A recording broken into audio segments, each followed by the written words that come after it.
Salut.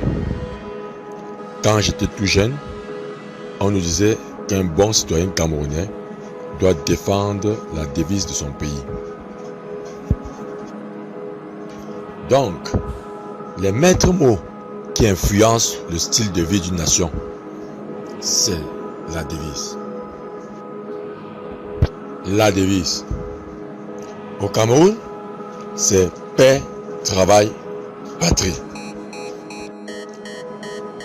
Dieu est celui qui a institué la paix, le travail et la patrie. C'est ce qui fait dire du Cameroun qu'il est un pays béni. Et nous ne pouvons que dire merci au Seigneur. Commençons par la paix. La paix. Le politicien et roi David a écrit: éloigne-toi du mal et fais le bien. Recherche et poursuis la paix. Ce texte se trouve dans les Psaumes, chapitre 34 à son verset 14.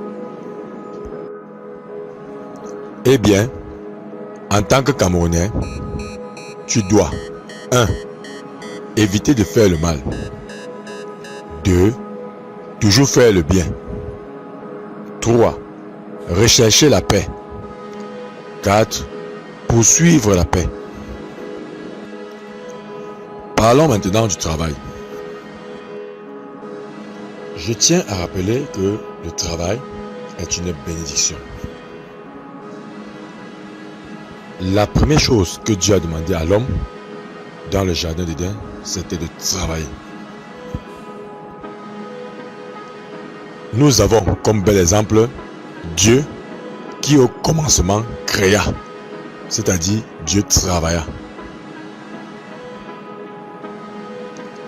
En travaillant, Dieu a ainsi amené les choses à l'existence. De même, le travail pour nous, c'est amener quelque chose à l'existence. Cher Camerounais, tu es donc tenu de travailler.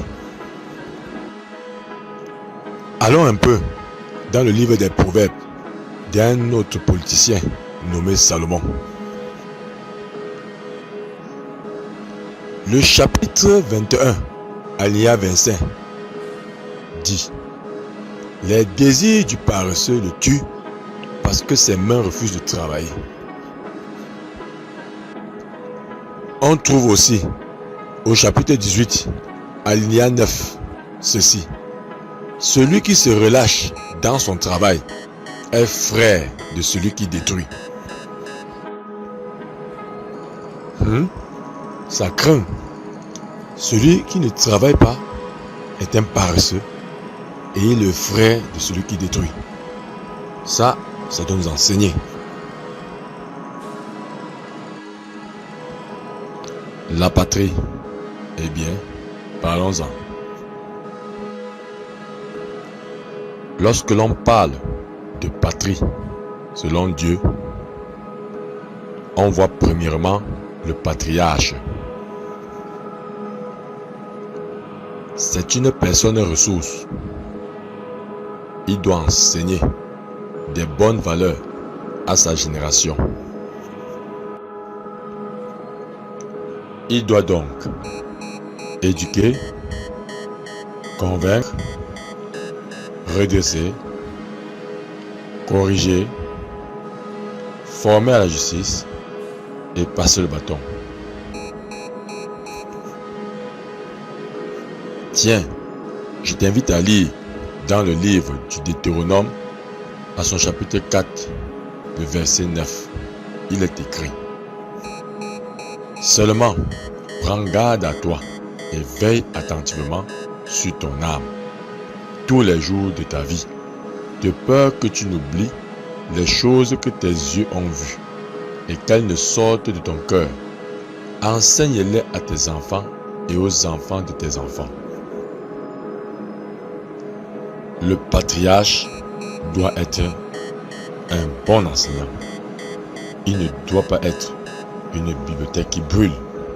Il doit laisser des archives de la connaissance des livres à sa génération. Lorsqu'on parle de patrie selon Dieu, on voit deuxièmement le patrimoine.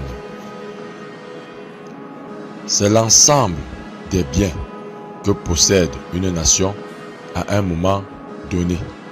Celle-ci doit assurer la pérennité pour que la génération après elle puisse aussi en jouir. Ces biens sont issus des ressources naturelles, financières, matérielles et humaines. Note bien ceci, ce n'est pas en effet aux enfants à amasser pour leurs parents, mais aux parents pour leurs enfants. Ce texte est tiré de la deuxième lettre aux Corinthiens adressée par Paul dans son chapitre 12, verset 14. Eh bien, comme conclusion, nous disons que la devise exige une éducation rigoureuse de la nation qui doit la défendre. Eh bien, la suite dans le prochain numéro.